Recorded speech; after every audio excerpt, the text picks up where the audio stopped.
ప్రపంచంలో ఉగ్రవాదాన్ని రాజేస్తున్న పాకిస్తాన్ చిన్న విలన్ అయితే పెద్ద విలన్గా చైనాను చెప్పుకోవచ్చు. పుల్వామా దాడులు చేసింది తామే అని పాకిస్తాన్ నిస్సిగ్గుగా ఒప్పుకొంది.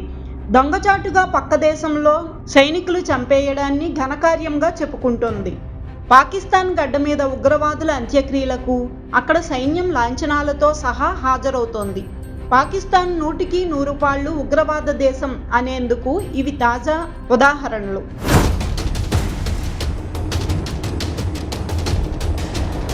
పాకిస్తాన్ ఉగ్రవాద దేశం అనేది బహిరంగ రహస్యం.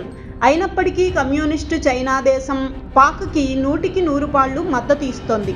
భారత్ పాకిస్తాన్ వివాదం నేపథ్యంలో పాకిస్తాన్ ఉప ప్రధాని విదేశాంగ శాఖ మంత్రి మహ్మద్ ఇషాక్ దర్ చైనాకు చెందిన తన కౌంటర్ పార్ట్ వాంగ్ యీతో ఫోన్లో మాట్లాడారు.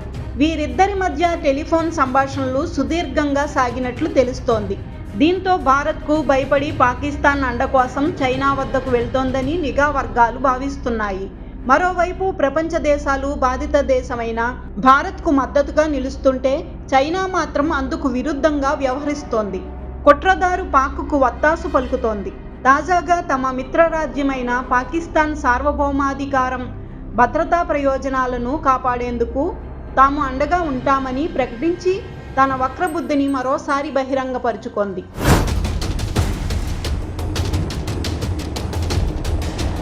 మరోసారి ఉగ్రవాదులకు చైనా బహిరంగంగా మద్దతిస్తున్నట్లు తెలుస్తోంది. పహల్గామ్ ఉగ్రదాడిలో పాల్గొన్న 5గురు ఉగ్రవాదులు చైనాకు చెందిన ఫోన్లు, ఇతర సామగ్రిని వాడినట్లు నిఘా వర్గాలు తేల్చేశాయి.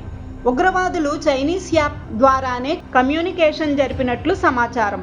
ఈ మేరకు పహల్గామ్లో ముష్కరులు కాల్పులు జరిపిన చోట చైనీస్ శాటిలైట్ ఫోన్ను అధికారులు స్వాధీనం చేసుకున్నారు. దీంతో చైనా సాయంతోనే పాకిస్తాన్ ఉగ్రదాడి జరిపినట్లు అంచనా వేస్తున్నారు.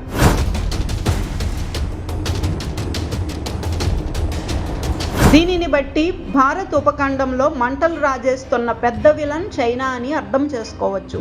చైనాను నిరంతరం పొగుడుతుంటే భారత్ కమ్యూనిస్టులకు ఈ విషయం అర్థం కావడం లేదు. ఇది మన దురదృష్టం.